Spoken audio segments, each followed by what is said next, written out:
All right, peeps, welcome to Borrow from the Best. Today we have Julian Lute with us, and we're going to talk about all things that are like great place to work. But before we dive in, Julian, thank you for joining. Would you share just a few sentences about who you are and how you use your talents? Of course. Thank you. Thank you for having me. This is so cool. I've been a fanboy of you for a while, so it's really good to sit down with you. I'm Julian Lute. I am a strategic advisor for Great Place to Work. So what do? I spend my time with CEOs, mainly senior leaders around the company and their strategy and helping them on their strategy for people, how they can create a great workplace. And through that, create outsized returns on innovation, financials, all of those things. I'm an innovation guy. I love innovation. I'm a co-leader of a lot of innovation initiatives in the company. And so when people are doing things differently and trying to sort of change the way that they do things, that's when I like to pop in. So that's my passion. Oh, I love it. I love it. And look, innovation is a passion of mine too, specifically in allowing that space, right? When we can allow space for that creativity and innovation to happen, that's so indicative of so many other things that make a great place to work, right?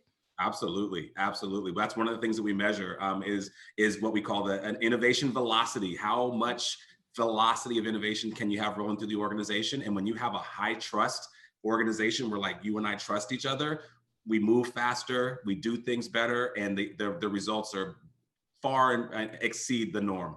Yes. And look, trust, so foundational. And it seems like such a simple word. I know it's complicated and multi-layered. Having worked in a great place to work and know the process from like the list, I just want us to talk about what are some of those best practices you're seeing? Because here's my hope, Julian. When I share this podcast and we talk about how to borrow from the best, I want to prepare the ecosystem better to nurture these individuals, and I want to empower the people too.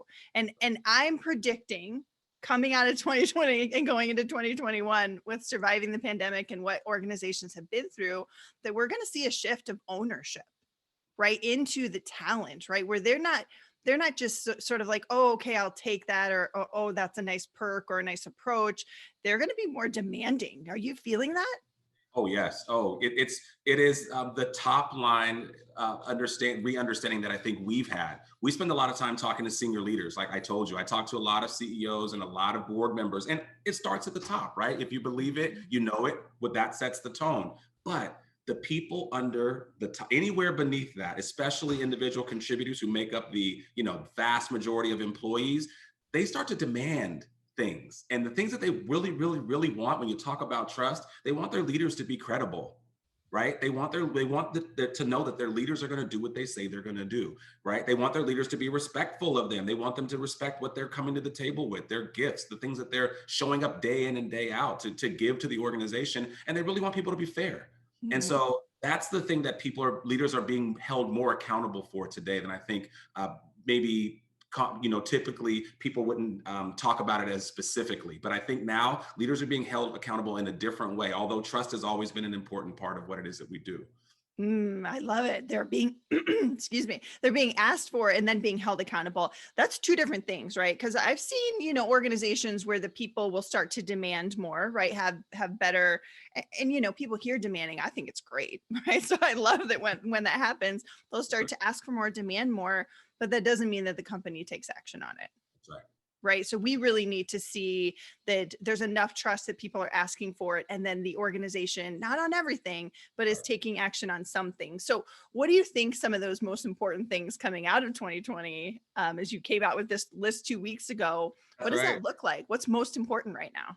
So what we're seeing is that people really, the companies that did best, they built trust during this time, right? So 71 of the 100 companies, their score level for trust, that's what we measure, the trust index, we measure trust, improved by 3 to 6 points. So you would think that during a time like this, lots of pressure economically, lots of pressure on people, lots of pressure in society, that people would, slip and fall down a little bit more than I think they did. But best companies who started off with this level of trust, they used it to their advantage, and they came out of this on the other side with people trusting each other more. And it's all about the transparency. This was an uncertain and still is an uncertain time for people. Their leaders had to be vulnerable. So when we talk about what people are demanding of people, people were putting leaders' toes to the fire and saying, when are we coming back to work? Hold on. How are we coming back to work? And I have 3 kids at home and my partner is not back at work, and or my partner was laid off, and I'm afraid for my health. And I'm also dealing with elderly parents or elderly relatives. So you tell me one thing, but I have to hold your feet to the fire to say, is that true? And leaders and companies had to respond. They had to, you started seeing people push out their dates for return. Some folks aren't coming back to the office till 2022. And a lot of that is because they've been listening to their people. Not just, it may not make business sense, right? If you were just to do this in your Excel spreadsheet, why keep that office space unused for these next 6 months? Because it's not you can't make decisions with the spreadsheet during times like this. You have to make decisions with people in mind during times like times like this. And that's why we're seeing, I think, this sort of new wave of people sort of demanding more or asking for more and sharing what it is that they really need. Our lives were exposed, and I think that you can't go back from that. Ooh, you cannot make decisions with a spreadsheet. Yes, I love that. And look, as somebody who loves data, I love that. I love the data. And this is a part where humanity came into play. Look, that's been at the heart of my purpose for a long time, Julian. But now that companies are starting to say, how do we increase humanity? I'm like, I could cry because just by the word that you're using that. And, I want to point out one thing as you were talking, Julian, that I heard, right, which is the trust and the transparency. And, you mentioned something about, companies tripping and falling. We did trip and fall. The best companies did trip and fall because this was like unprecedented. We had no idea what to do. We were going to remote work, to clarify. We did a Right. lot of things we never thought we could do. But to say, we don't know what we're doing, we don't have it all figured out. What do you need? And continually ask that. Right. That's right. Absolutely. I think about a company that First American Financial, right? They're one of my clients. I love them. They're in California. They're a title mortgage, title firm. So a lot of their work is in offices. And I remember us talking, and they were saying, "Oh, we are a workplace where we like to be co-located. We have to be together. That's just how we work."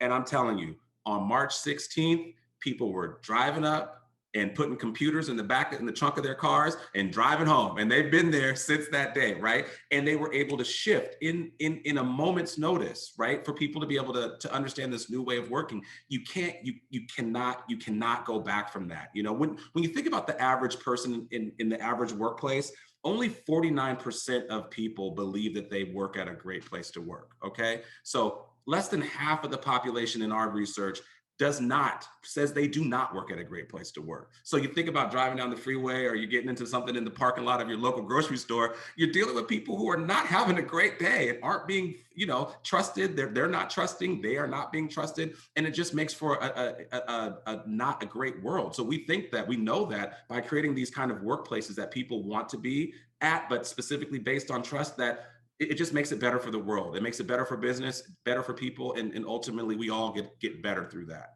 Yeah. Are we able to point out, Julian, some specific behaviors or mindsets or approaches that we can borrow from the best around that? What do we do that creates that trust? Because that's an outcome, right? Right. Absolutely. So I think the first thing that we've learned this year, but we've known this to be true, I just think it's been overexposed this year, is the power of purpose, right? So why we're doing this work is very, very critical for employees now. It's always been critical, but I think that nowadays we're shining a different light on it. So making sure that as leaders, we lean in hard to the purpose. What does that mean? That means when you think about the outcomes that you're trying to achieve with your product, your service, or the community that you're working with, really doubling into that and connecting everything that you're doing to that. And when people have an issue with your delivery, with your service, with how you get down, with how you do business, responding to that, right? So you're not just shoving things down a factory widget line, you're actually being responsive to the community. And the community now needs us as business leaders to help them in the community. We don't just go to work and leave our community behind. And then once we're at work, forget our community exists and then come back from work to home and re-enter our community. It just doesn't work like that anymore. So number one, thinking about leaning hard into purpose. And I'm going to say that right now, leaning into the social concerns. People are and have been on edge politically, right? And the best companies have made space, like you said, for innovation earlier. They've made space for these conversations, not pro one or not, anti another, but just can we have the space to process what it is that we're doing? So we've been a part of, we've designed a lot, but we've worked with a lot of organizations around listening sessions, right? So listening sessions are basically ways for leaders and managers to kind of facilitate these conversations with people around social issues. So all the things that we had happening during the summer, right? The racial reckoning during the summer. We had a few listening sessions, but we learned from best companies that that's what we should be doing. So we actually picked up that best practice and started doing it. And we're asking each other questions like, how are you feeling right now? What can you do to create a better part of a better community for the people that you love? What can we do as an organization do to create a better community, better outcomes for our community? We're not asking about what are your political affiliations. We're not asking whether you agree with this, but we're trying to figure out how do you listen to people's hopes and fears and also give people some sort of ability to think about the future and what they can do participatory to make sure that something happens. So listening sessions are big. And I think if you're not doing listening sessions on a frequent basis with your employees, at least quarterly, then you have some room to grow there. People are going to tell you what they need, and that's an active listening. And the last thing I would say is, like, right now we are continuing with issues of policing. Our Asian American and Pacific Islanders are going through a lot of historical trauma, right? And it's been really, really great through these sessions that we've been able to really hear those voices. And it gives a place for folks to be able, for our Asian and Pacific Islander community to really share their experience in a way that is meaningful. So I have to say that when you're not being afraid to address social concerns and taking a stand on something that's not performative, if you combine that with the purpose, people are responding in droves. They love that their company does it, and they love that they are a part of those sorts of solutions and conversations. Oh, so powerful. And could not agree more that we need to be holding space or creating space for conversation. I know that it gets complicated because we're dealing with organizations who have for decades avoided talking about religion, politics in the workplace, right? And now we're saying we should be talking about that. We should be allowing space because it affects us as humans. To think that the place that we spend the majority of our time doesn't impact, right, our life outside of work it's false. Absolutely. Yeah. Yeah. So Julian, when you're talking about issue, raising these social concerns and creating space, I'm hearing a lot of leaders that I coach and talk to say, like, we're just opening up a can of worms, right? If we start talking about that, like, we don't have enough professionals on our staff. We don't have. What's your advice back to them? Mm-hmm. I was in a situation 2 months ago with an organization that wanted to have a conversation around what had been happening with the Capitol riots. I'm not sure what you frame it, but the Capitol riots. Yep. And they were like, well, we really need to have facilitators in each group. And they were really worried about what was going to happen in those conversations. Yeah. And so what I recommend and what we see to work is trust people. Give people the outline of what, whether it's questions and statements that are really about what you can do and how people feel versus the issue, right? And trust people. You are going to have some people who, it didn't matter if you as a leader got up and made your proclamation or did not, that it just was not going to work. But most people, the majority of people, know how to have thoughtful conversations. And if you trust your people, that goes a long way. It goes a long way. So I would say you can be afraid, but that doesn't solve for action. If you haven't moved, if you're afraid and you haven't moved, then, or if you're afraid and you overcomplicate it, it looks over-engineered, and then we can't actually have an authentic discussion, right? And so if you go in, you lead with what it is that we're trying to do, the objectives, give a few questions, give people 15, 30 minutes to chat, groups of 4, people have great conversations. And guess what? Those conversations seep outside of those doors. While things are anonymous generally, and, we try to keep things confidential, the experience of that builds trust, right? Over-engineering it reduces trust. Yeah. And I think companies don't or maybe even individuals don't understand that actually we're going to have conflict. We're going to rumble, as Brene would say.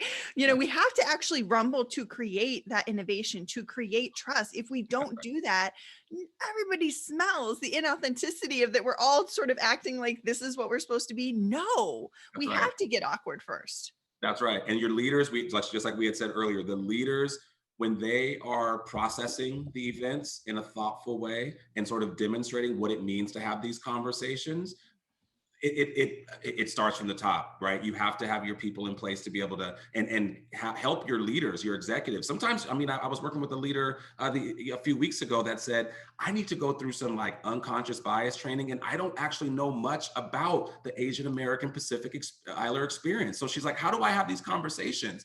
And it goes back to what we said. It's about listening. You don't have to know the answers, right? You got to get in there and dip your toe in there and at least kind of understand the issues, but you're going to learn a lot from your people. They will tell you. And the power of ERGs right now, if there was ever a time to step on the gas for something, you step on the gas right now for your ERGs, because they're the ones who have their feet, boots on the ground. You've got the most people there, and if you can make it strategic so that what they're learning and what they're doing, that work is critical to the business, there's no telling what you can do. So I'd say if you're trying to figure out how to, what kind of program or something you can do to create this, start with your ERGs, listen to them. They know a lot. And then once you get the comfort with knowing what the temperature of the organization is, then I say you can host some conversations that you can use your ERGs to be a part of that. And they can host and they can be, so then it's not just the leaders talking, it's your ERG, it's your colleagues coming at you.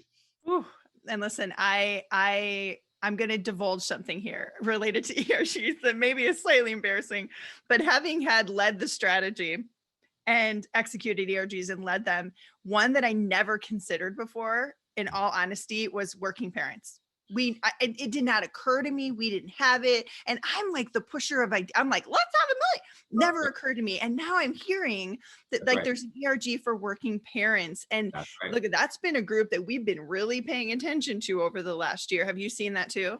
Absolutely. I mean, the working parent experience over the last year has transformed what we think is normal in the workplace, right? Because just we've all seen the children running into the Zoom. We've all seen the parents, wearing you're wearing your pajama pants because you're still chasing your kids around in the morning. So we know that's big. But we know also that when you create a great workplace for working parents, right? You're talking about things like flexibility. You're thinking about things like people who care for other people. And what does that naturally extend to? You may not have children, but maybe you're caring for elders, or maybe you're caring for aunties, or you have responsibilities for people other than yourself. I have my 13-year-old nephew here in the home with us, right? So during this time, a lot of folks are caring for a lot of people. And then there are people who are just on their own, isolated, right? So when you make places for people to be, whether it's a working parents ERG, or you're making the workplace much more flexible, it actually helps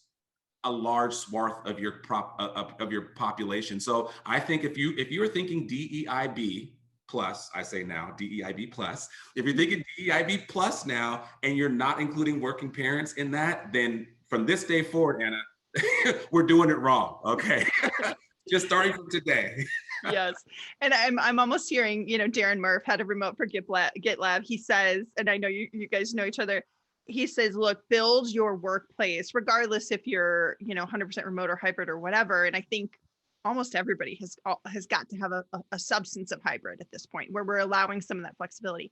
He says, build for remote, and then the rest will all fall in place. And I'm sort of hearing you say the same thing. Like, we need to build out humanity in our processes and our service of our employees for those working parents as caregivers, because, by the way, you can be a caregiver in a variety of ways, and we have to caregive for ourselves too. And so just being in a workplace that allows that flexibility will benefit us as individuals.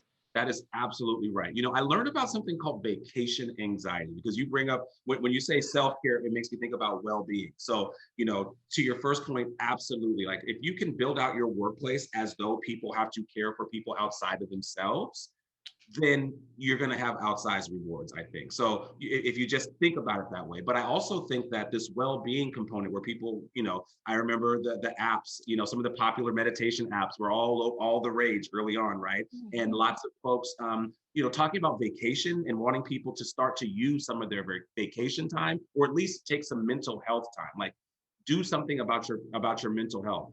I realized, or I read that in 2018, it was that 3/4 of a billion vacation days went unused. Oof.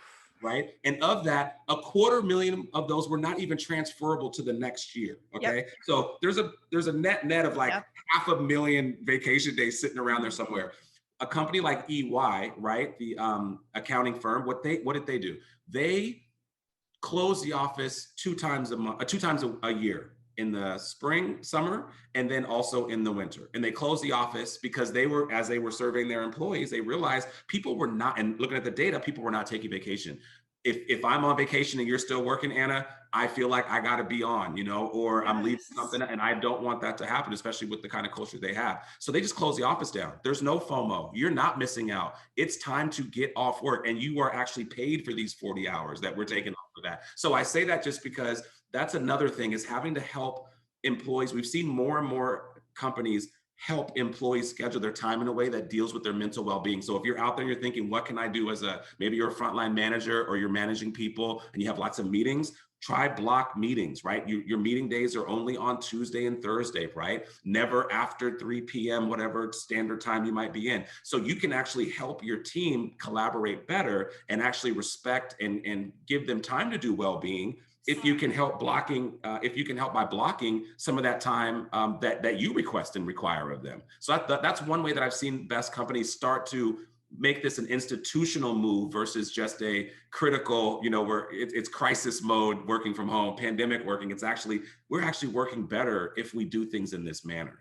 Yes, I agree. And I love that you talk about it from the institutional level, because it's the inconsistency that starts to erode the process, right? It's really good intentions, but then, well, this meeting's really important. Well, right. Just this one time we're going to do this, right? Or this team is on board, but then this team isn't, and they're pulling. It's the inconsistencies. Right. And often when we're asked, and I'm sure this is true for you too, we're asked to come in and help organizations, and they say like, our culture's broken or something, we need to get better at it, which I love to hear. But we can't actually understand what we need to do until we do two things, right? Capacity and capability. We've got to address and create capacity. Most people are overloaded and don't have enough breathing room. So I love everything you just shared, Julian, about those tips to create space, to actually work better, to think better, and to rest, right? That rest ethic is important too. That's right. That's right. Our CEO today said, well, he says it pretty much every week, but he says, look, if you don't have an accountability well-being partner, he said, I can't make you do it, but you should do it. He says, he basically is telling us, I only took my walk today because I didn't want to let this other person down.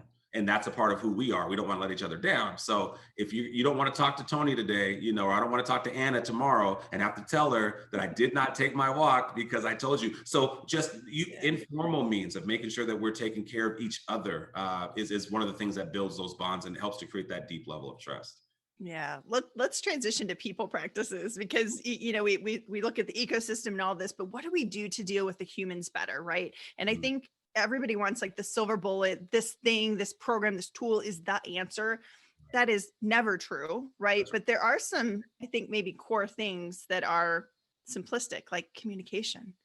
That's right. Right? Absolutely. The consistency of that communication. So what are you seeing in that area of communication?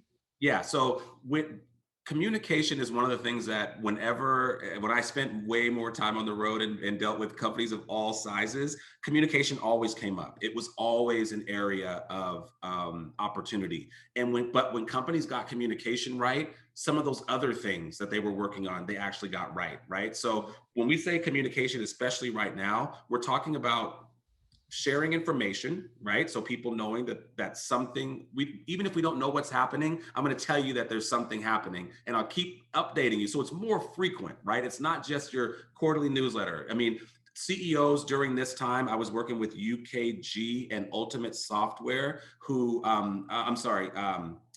Ultimate Software and Kronos Incorporated came together. They were two best companies, and they formed a company called UKG. Mm. And one of the things that their CEO, Aaron Ain, he was already very prolific in his messages.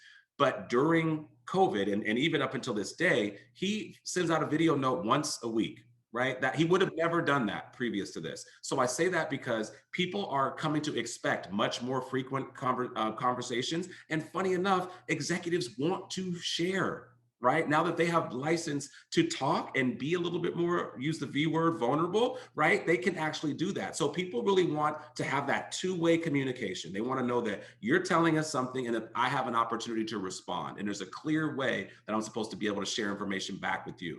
I'd say the second thing is around integrity. That's probably the biggest thing that we've seen over the last, I mean, it's been, decades in the making, but in the last year, people want to trust that what you say you're going to do and that your actions match your words. That's what they want. That leads to people's view of competence. They think that you're more competent when your actions match your words. People think you're more competent even when you say you don't know the answer to something and then circle back, the old circle back, and tell me the answer. People want to see that sort of integrity in people. So those are the things that I think are standing out the most. And the thing that people are doing a little bit more during COVID, because I think that leaders felt more pressure to understand what was happening on the ground, is more feedback from employees, more input, more, whether it's pulse surveys, more opportunities for leaders, formal space for people to say, how are you doing? What do you need? Is there anything else that we can do? Whereas previously it was work, work, work, work, work, work, work. Oh, you need something? Okay, well, yeah, exactly. Work, work, work, work, work. Yeah. So I think we're embedding that two-way communication a little bit more deeply in the organization with the focus on getting input from employees. Yes. And we talked about listening sessions. So it goes both ways, right? Where we've got leaders talking more, demonstrating that vulnerability. We're doing those listening sessions and we're asking in a survey, we're asking a pulse survey. Right. We should have always been doing this, but for sure now we should ask often and in different ways, and then certainly follow up on this is what we heard and here's what we can act on, because we can't do it all. That right there is the key, Anna, to follow up. How many companies ask? How many times do you share your information, share your feedback? And how many times do you not hear any really response to that, or so so people talk about survey fatigue, like people get tired of taking surveys. I have not seen a lot of survey fatigue. Mm-hmm. I've seen a lot of inaction fatigue, me sharing my opinion and you not doing anything about it. So I think that's the most important thing you can do, is circle back. I agree. Love it. So circling back, really important part of it. As important as communication is, I know there's more when we think about those people practices. So what are some of the other trends that you're seeing that the employee is now demanding of these employers? So one of the things is, I talked a little bit about Wegmans earlier. One of the things that people are looking for are in the terms of like benefits and compensation, right? So one of the things that Wegmans did was some sort of like a disability paid leave. So if COVID struck someone in their family that they had to care for or themselves, they offered a new type of benefit to actually support those employees, because it's fearful, or you might put yourself and other employees at risk if you're working in an organization where that's something that you don't ask, don't tell about what's happening, and there's no safety net for you. That's one of the big things that we're seeing, is that companies are having to put together a different way to deal with employee illness, and not recognize, not just you're sick, but you could actually make other people sick. I don't know how many times I've come into work with sniffles, that I've come into work with the runny nose, not feeling my best, but you had to be there, and so you take the chance. People aren't taking that chance anymore, and talent is too valuable to let them go just because they have a few days that they need to take off. That's one. Another one I'd say too is, I said it a little bit before, but I want to double down on the community, right? So when your people, I'm talking to leaders, right? Your people are parts of communities, and for some folks are still suffering. Some communities have not come back to to 100%. I think about even globally. We were having a global call with some of our colleagues, and in the U.S., we're talking about vaccinations, and we're talking about, did you get this shot versus that shot? What number are you on? I'm getting my number 2 dose. Some countries that we work with are not going to get a shot till 2013. they may not get one till 2022. So, and this is what their governments are saying. So we had to be very, very cautious of how we thought about what it meant to be, an American, to be in the US where we have this robust healthcare system. And so, you know, what we're seeing is that people are having to really think much more critically about, especially if you're a global organization, about what it means to return to the office, right? So it's not setting the expectation that it's not going to be the same around the world, and we're going to have to be responsive all the way through this, right? So that's something that we're seeing people being more comfortable with that amount of vulnerability, in the sense that they don't have all the information, they know they're not going to have it, and we're going to have to just make real-time decisions. Yeah, those are the main things that I'm seeing. I think if I was clicking in, it's really around that diversity, equity, and inclusion right now. People are finding a way to make this a must-have, and getting folks involved in it through conversations as hard as possible. As quickly as possible. Yeah, and I think this ties directly to the community and the DE&I, Julian, but acknowledging that individuals live in these specific communities that, look, I was raised by hippies, so I'll let my true colors fly. Like, I was raised, like, you don't just live somewhere, you don't just work somewhere, you serve, right? You Right. put down roots, you leave it better than you found it. And I Absolutely. feel like I felt like I just got chills, but I felt like a little bit of a shift last year of companies starting to acknowledge that you don't just come to work for us, but that there's this better work, better life of rooting down and helping your community, which, by the way, a lot of our communities were hurting. That's right. Absolutely. Small Absolutely. businesses were hurting, right? So, I mean, you even shared, Julian, about the example that Great Place to Work did around lunches. That's right. Can you That's tie right. that? Can you tie that Oh, out for us real quick?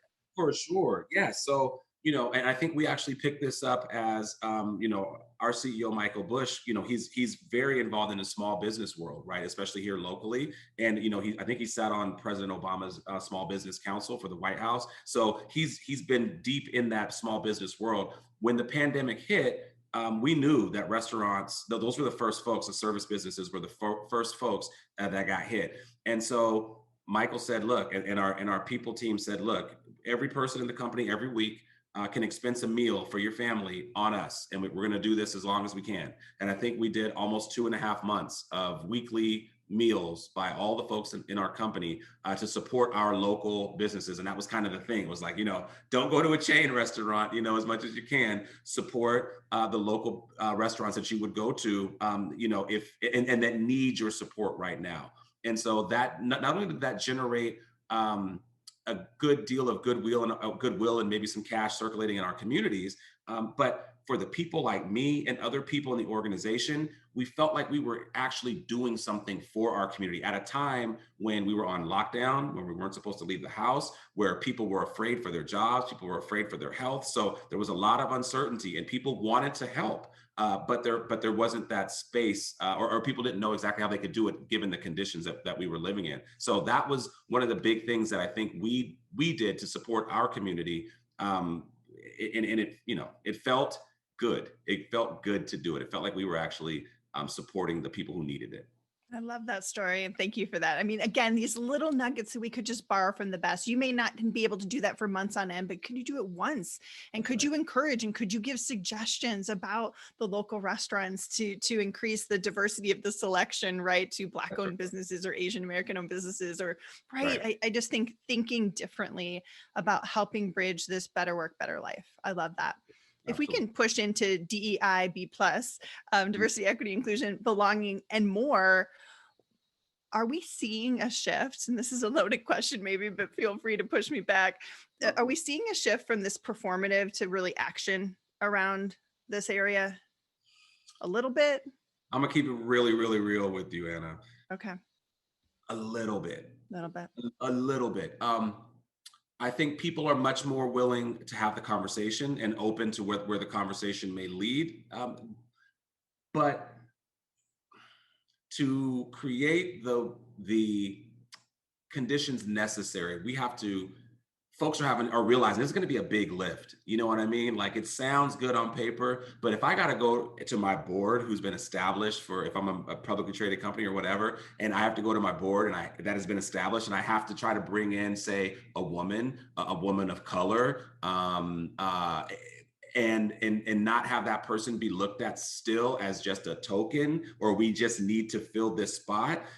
That's still a challenge for a lot of organizations. So I have faith that someday we'll get there, but I do know that, what we see the best companies doing is they're really trying to have those conversations, and their leaders are stepping up. Like I mentioned, Jim Kavanaugh from WWT, from Worldwide Technologies.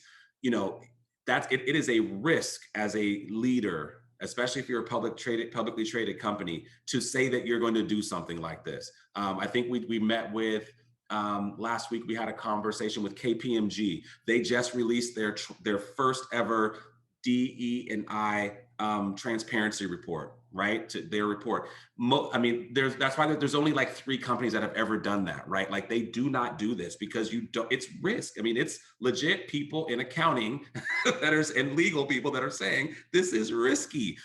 So to get past what people perceive as this risk, I think that's the hardest part, honestly, is helping people find ways to minimize the risk of their exposure and recognize, like you and I had spoke about earlier, that it has to be top down, but we also have to think about the bottom up approach, that the people actually want this. And we're going to hold you accountable one way or another. We're going to hold you accountable financially through how we purchase and use your goods and services. We're going to hold you accountable by talent, either flocking to your organization or saying, I don't know if that's a great place to work. Or we're going to hold you accountable, legal lawsuits. And that's the one that they're focused on. I think people are focused on the legal lawsuit, but they are just starting to understand the benefits of being the type of organization that's known for this and does this well, what it does for their bottom line. I always have a challenge, right? I remember saying to I won't mention the technology company's name, but I remember talking to them and I said, you know what? They were saying we want to improve our gender representation all through our leadership, right? Senior managers on up. And I said, well, why wouldn't you all want to be the best in this space? Like, you all have the money, you have the talent, you have what it seems like you have the initiative and the will and the gumption. How come you can't set a goal, an ambitious goal, to say, we are going to lead in this space? And you saw people kind of lean in and then they kind of lean back out. It was like the double Dutch rope. So the jump rope was kind of going too fast. You wanted to jump there. And then you feel, this was kind of moving a little fast for me. But I say that to me is that's the thing that I think is holding some folks back. It's the risk of it from a financial and legal perspective internally, not really looking at how it improves their brand and how it improves the war for talent. Yeah. And look, this might open a can of worms, Julian. Maybe we do a whole other episode about this. But one of my passion issues when I even chose to start this new podcast, Borrow from the Best, is I want to talk to people and companies that are taking a stand. I want to talk to Ben and Jerry's about what it took and the conversations that it took to take a stand on Black Lives Matter and against police brutality. I want to talk to Levi's about their stand on gun control, because they're rare. And I'm sort of going back to the beginning of our conversation, Julian, where we're like, talent is going to start demanding. And I think people are going to want to align with real values of a company to say, put your mouth where your money is, or vice versa, right? Are you seeing any correlation with a great place to work with these companies that are taking stands and even getting maybe more loyalty either for their CX, their customer experience, or their EX, their employee experience? Yes. So when we looked at organizations that for the 2021 list, our Fortune 100 best companies to work for list, we saw that Black employees specifically, when they were in organizations that took a public stand against, the murder of George Floyd, or any of the things that were happening this summer that were specifically in the Black or African American community, their trust in the organization rose almost 10 points. I think it was like 9 points. So I say that to say that this is just one community. We, as Black people, we're not a whole big part of the workforce, right? But having an organization that takes meaningful, not performative, because you can see through it. When it's performative, you can see through it. Everyone kind of sees through it. But when it's meaningful and the experience of the employee matches what the leaders are saying that they care about. So you say you care about this, Black Lives Matter over there, but do they matter right here? That sort of things. Parents, a lot. We believe in parents, but we don't really do a lot for parents. When their experience matches up, we see those outsized returns. And I think Black employees' experience was one of the highest. I'd never seen a jump that far, that much of a jump in this short of a time, specifically in one of the worst times in my lived history. You know what I mean? In terms of economically, in terms of what we've seen in the news and what's happening in society. So yes, you do see a correlation when people do good or make stands. I would also say that we saw the entire organization's trust levels rise as well. If we go back to the front of the podcast, organizations got better overall. And I don't think that if it was true that if you focus on one group who's in crisis, that, for some reason, someone else gets left out in the rain. Our data doesn't show that. Our data shows that people saw the company's responses to our summer's events, and everybody's level and trust levels in the organization rose. Because when you do what's right, even when things feel wrong, make that next right move, make that next right decision, everybody benefits from that. You build trust in everybody, so that when it hits your community, which it probably will, you know what I mean, that they're going to do the right thing by you too. That's the kind of trust that's different. Yeah, so I love that it went up so many points and that it helped the entire organization, Julian. That's going to be good fodder for when I say this is a strategy you should take. I know it helps. But listen, I think when we look at that, we're talking about something that's indicative, right? Mm-hmm. So for example, me, I think it was like at least 15 years ago when I was getting, recruited by companies, one of the questions that I asked is, tell me about your benefits for same-sex couples. Because at the time that was like really like people were just starting to do that. But to me, even though I'm not a same-sex couple, that's right, that is predictive of how you are caring for your people and right. the diversity. And now we're asking, so many more questions about this, but it's a signal that you're going to care for me when it's time to care for me, because you're caring for the we. That's right. Woo, Absolutely. I love it, Julian. I love it too. Okay. That's the thing you want, right? If you're out there looking for a role, you're looking for a job, just like you said, Anna, being a little bit outside of yourself and kind of wondering what the company's doing for a lot of people, because the parents thing comes up again. Even people who aren't parents, when they see how parents are treated, if they see that parents can still rise in the organization, even though they've had kids, especially women, if they see dads being able to take time off and actually be with their families, when they see, anyone who's caregiving for children, whether it's the same-sex couple being treated equally or even better than they expect, that makes it better for them when they say, you know what, I kind of want to start a family too, or I want to do this thing as well. I can see a path and a process, and I see that it's possible that because of how my company has treated this group of people, that I know that I'm going to be treated in that way too. Yes. Oh my goodness. So many good nuggets there, Julian. Let's do 3 quick layers of advice, right? I always say, listen, it's up to all of us to create better work, better life.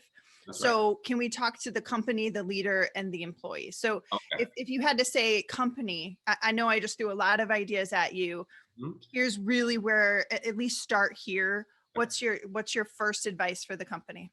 Number one, company, listen.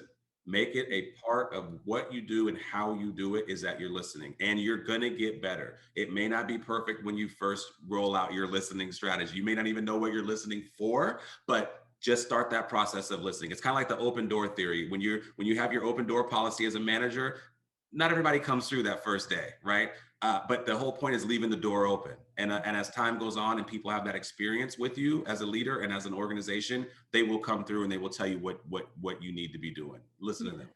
Oh, so listening. How about for the individual leader who leads people, right? So they're part of this ecosystem.